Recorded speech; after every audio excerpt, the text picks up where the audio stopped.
Week 12 of the 2023-24 NBA season is over, which means it's time to run it back. This is Run It Back, NBA Week in Review.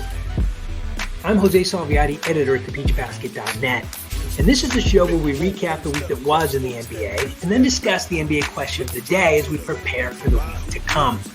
Today we're audio only as we're revamping a few things, looking to create the very best, most concise show for you, the passionate NBA fan. We'll start like we always do with the only objective overall top 10 NBA power rankings anywhere. You can read more about how we get to these rankings, as well as the entire list at thepeachbasket.net. Let's take a look at the top 10 after week number 12. The Sacramento Kings dropped 3 spots to number 10 after a 2-2 week. I don't think there's anything to be concerned about in Sacramento. They just didn't have as good a week as other teams did overall. The number 9 spot in week number 12 belongs to the Milwaukee Bucks again. They came in at number 9 last week, and they had a 2-1 week to stay there in week number 12. The Indiana Pacers cracked the top 10 at number 8 after going 3-0 in week number 12 and looking pretty good doing it. The Knicks dropped 1 spot to number 7. They're still riding high after acquiring OG Anunoby, going 2-1 in week number 12. Now, the biggest mover this week are the New Orleans Pelicans. He came in at number 6, up 4 spots. They went 3-1 in week 12, which included road wins against the Kings, Warriors, and Mavericks.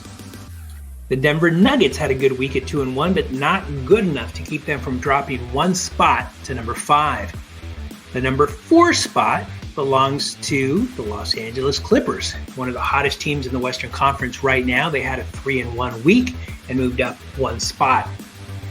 Number 3 belongs to the Oklahoma City Thunder, which had a perfect 4-0 week. Coming in at number 2 in week 12 are the best team in the Western Conference, the Minnesota Timberwolves.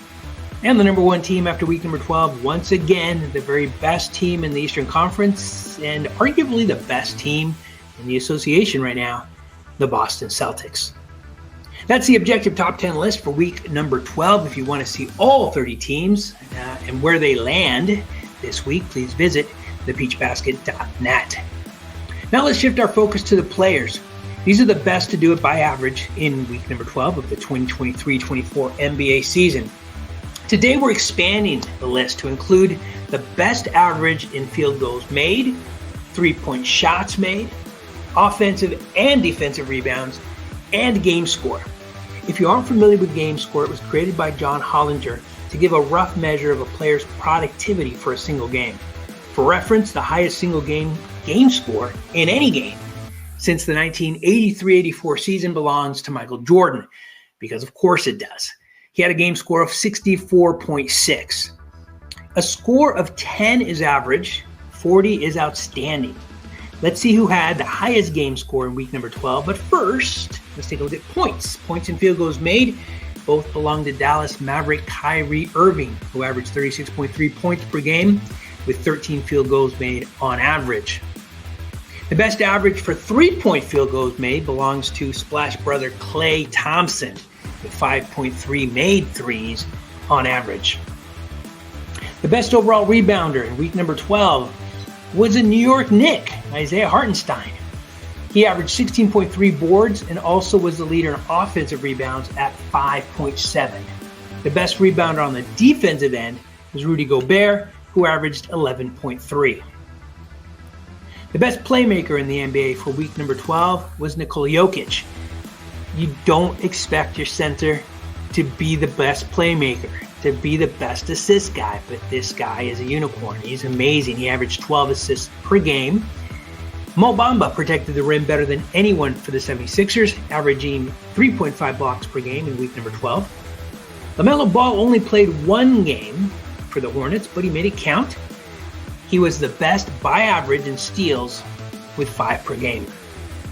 Now, the most productive player, this again is that game score we talked about, taking into account points, rebounds, steals, assists, turnovers, etc. It's basically the most productive, most impactful player on the court. For week number 12, that was Shai Gilgeous-Alexander of the Oklahoma City Thunder at 29.4. Shai's having a phenomenal year. We talked about it in a couple of podcasts last week. He's in the MVP running. He is good. And it's good to see him having success in OKC. Now, as we turn our focus to week number 13, the marquee game has to be the Boston Celtics hosting the defending world champion Denver Nuggets on Friday, January 26th. We hope to host a watch party, watching and commenting on that game, which may very well be a finals preview. Make sure to add us on X/Twitter at @thepeachbasket_ to make sure you don't miss that watch party. Finally, we end as we always do with the NBA question of the day. The NBA question of the day today is, which of the single win teams, there are 3, the Spurs with 7, the Pistons with 3, and the Wizards with 7, has the best upside, and which is in the worst shape? All right, we'll start with the easy one, right? The low-hanging fruit, the upside. It seems odd talking about upside for single win teams, but if these were your 3 teams and you got to pick one that had the most likelihood of having success in the future, which one would you pick? Of course, it's the San Antonio Spurs. The San Antonio Spurs have a great record of success in San Antonio. They've got one of the best, if not the best coach in the NBA. And of course, they got Victor Wembanyama. So I would think that is easily the team with the best upside. They're just having a rough go of it, and that's to be expected. They are a young team. Now, the Pistons and the Wizards are tough, right? Which is in the worst shape? For me personally, I think the Wizards. I would take the Pistons over the Wizards, and here's why. I don't see any semblance of a plan out of Washington. I don't know what they're doing. The Pistons are a young team. The Wizards aren't as young. They invested in players. They're not going anywhere. And I don't think that they have what we said the San Antonio Spurs have, right? A vision, a great coach.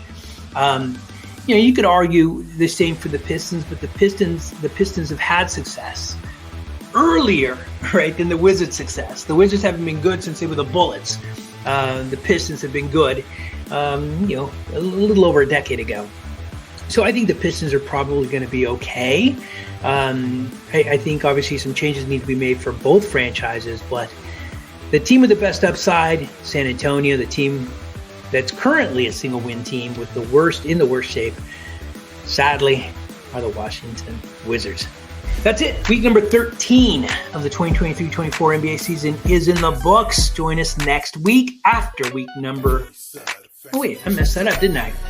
Week number 12 of the 2023-24 NBA season is in the books. Join us next week after week number 13 when we once again run it back.